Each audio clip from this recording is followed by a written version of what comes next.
After their beef a couple years back, it seems like Daniel Cormier has finally come to a point where he and Jake Paul are on good terms. In fact, there might even have been a possibility of a match happening between the two fighters. But that's all over now, because things have definitely calmed down. Let's take a look at how the two fighters got caught up in the intense feud, and how it eventually settled down. First off, Daniel Cormier and Jake Paul are on pretty good terms. It's pretty well known that in 2021, the star MMA fighter and the YouTuber turned boxer from Ohio found themselves caught up in some pretty real beef back. In fact, Jake Paul had just recently knocked out the champion Ben Askren, former Bellator at the time, and was promoting his first clash with Tyron Woodley. Having said that, the two ended up arguing over tweets while Jake hyped up his next fight, and the boxer ended up calling the UFC commentator, MMA fighter, and amateur wrestler a fat boy. If we're being honest, the two nearly even went at it outside the cage at UFC 261. Over time though, the flames between the two started to chill out, and with Jake Paul's recent sign-up with the PFL, Daniel Cormier announced that the feud between the two fighters had dissolved completely, and Daniel on his YouTube channel put up a video speaking about Jake, where he talked about how the American problem child signed with the PFL, and that a few weeks ago they spoke over text about appearing on Cormier's show, DC and RC. Right after that, the UFC commentator and MMA fighter admitted that the two had had their feud, but after speaking to him over text for a bit, Daniel realized that Jake Paul is a pretty respectful kid actually, and spoke about how their conversations have been respectful. When mentioning Paul's trash talk, Daniel said that nowadays, that's just how kids talk, comparing Jake to Israel Adesanya and John Jones. With that said, we all know that John and Israel are known for being vocal about everything. In fact, Daniel respects and acknowledges the problem child's fighting techniques and promotions for his fights, especially after Paul beat Anderson Silva through a unanimous decision. Following up is the beef between Daniel Cormier and Jake Paul. It seems like the feud is over for good now, but back in 2021, it was really heated when the two shared heated exchanges on Twitter. In fact, the star MMA fighter put up a tweet saying that he didn't appreciate the way Jake Paul spoke to Tyron Woodley while he was hyping their match, and the problem child from Ohio ended up labeling Cormier as a fat boy. Though the former UFC champion and now commentator doesn't mind engaging with Jake on Twitter, he did shoot down any chance of a match between them, considering the massive gap in their experience in combat. Adding to that, Daniel Cormier in a talk with ESPN spoke about how the YouTuber turned boxer would never fight him because the UFC champion would kill him. In fact, Cormier also said that he doesn't even want to fight the problem child because, as a two-time world champion and a UFC Hall of Famer, he doesn't like punching down some random kid on YouTube. Now, during the conversation, Daniel Cormier did say that he'd love to see Paul take Tyron Woodley on though, talking about how a bloated Ben Askren at 190 pounds wasn't even a good challenge. Having said that, it comes as no surprise that many other fighters called Jake Paul out to fight too, not just because of Paul's antics on social media, but also all the cash that comes with fighting the YouTuber turned boxer. Plus, it's reported that over 1 million pay-per-view buys were sold for the match between Ben Askren and Jake Paul, with even the loser, Askren, even saying that he expects to cash in about $1 million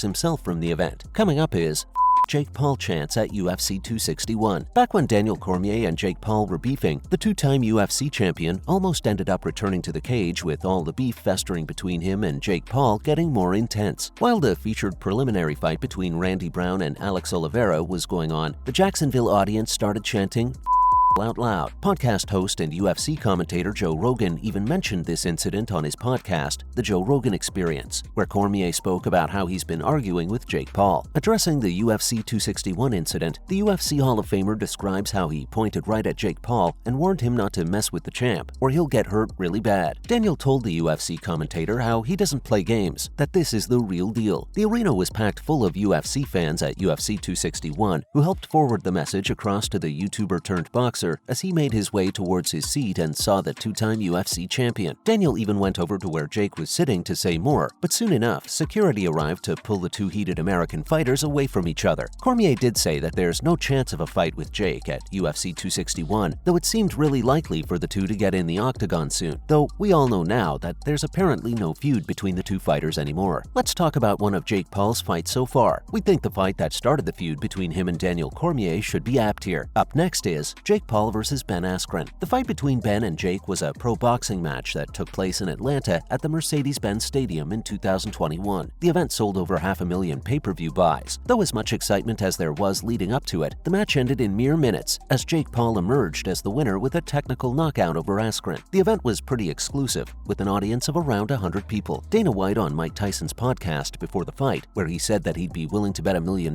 against the problem child, who hopped in pretty quick with an offer to double the wager. future. Even Snoop Dogg got in on the bidding action, as he bet $2 million on Jake Paul winning the fight. Jake may have won the fight quickly, but many athletes and pundits did have criticisms of the fight. They argued how Ben Askren was retired and 36 at the time, and had also just had a hip replacement a few months before the fight. He wasn't too well known for winning fights with his striking. He's a grappler. Askren did have more fighting experience, but Jake was bigger and younger, and he used his size advantage to keep Ben in check with his long-reaching jabs. Brent Brookhouse from CBS even added how Askren looked robotic and stiff, but nonetheless, Jake Paul won. Next up is Daniel Cormier thinks Jake Paul will fight in MMA. In the same video Daniel Cormier uploaded where he talked about the tensions between him and Jake Paul had ceased, we also saw that his attitude towards Jake had changed entirely. Cormier described how a lot of fighters who say they're ready to fight actually aren't, but he said Jake Paul is different. He's from the wrestling hotbed that is Ohio, the state that's home to the greatest high school wrestling in the USA. In Ohio, both Jake and his brother Logan used to be high school wrestlers back in Ohio, and they weren't too shabby. Daniel did acknowledge that the high school wrestler and now boxer does a lot just for attention. Cormier says that he believes this one, saying that he thinks Jake Paul will definitely fight. For Cormier, this isn't just another one of Paul's publicity stunts. Next up is Jake Paul signing with the PFL. Jake Paul is undefeated with 6 wins and 0 losses so far, and has been making big moves for his boxing career. The former YouTuber just recently signed up with the PFL. The 26-year-old boxer will soon make his debut appearance in PFL's Super Fight League, which is a division that features celebrities and influencers fighting against professional fighters. The YouTuber turned boxer really wants to take Nate Diaz on in a boxing match, and then further plans to have a rematch with him in MMA half a year later. Paul's talked about how he's upset the norms in boxing by now, and that he plans to do the same with MMA. It still remains to be seen how Jake Paul will do in the Super Fighters League though, but with him set to make his debut soon, it shouldn't be too long now. Till then, let's take a look at how fighters in the MMA community reacted to the news of Jake Paul signing up with the PFL. Lastly is the MMA community excited to see Jake Paul in the PFL. On January 5th, 2023, Anthony Pettis sent out a tweet welcoming the problem child to the PFL. This was one of many tweets put out by other MMA fighters, all of whom were extending a warm welcome to the undefeated YouTubing boxer from Ohio. Just a couple hours after Pettis' tweet, Jeremy Stevens pitched in his welcome to Paul. Steven expects big things to come from Jake and guarantees that the boxer from Ohio is going to shoot first if they end up in a match eventually. The free agent Darren Wynn said he wouldn't mind Jake Paul in the PFL, but also thinks that he won't fight him. He said even though he's the shortest middleweight ever, Jake shouldn't have too much trouble winning. Derek Brunson just thinks signing with the PFL is kind of fire. Big John McCarthy tweeted out talking about how this is a big move for Jake Paul. Big John sees how business-minded Jake Paul is too, though McCarthy did add that it'll take some time to see how Jake's presence affects PFL, the fighters, and all parties involved. Matt the Steamroller Frivola was amazed to hear word of Jake Paul signing with the PFL, as he's already thinking of who the boxer should fight first. The Steamroller Frivola thinks Hurricane Shane should get the first fight with Paul, with many other fighters chiming in and showing their excitement to fight Paul, others showing respect, and some just excited for the money. Paul's entry in the Super League has everyone on the edge of their seats. That's a wrap for this video. What MMA fighter do you think Jake Paul should fight first? Let us know in the comments below. Make sure to give this video a thumbs up and subscribe to our channel for more videos like this. See you in the next one.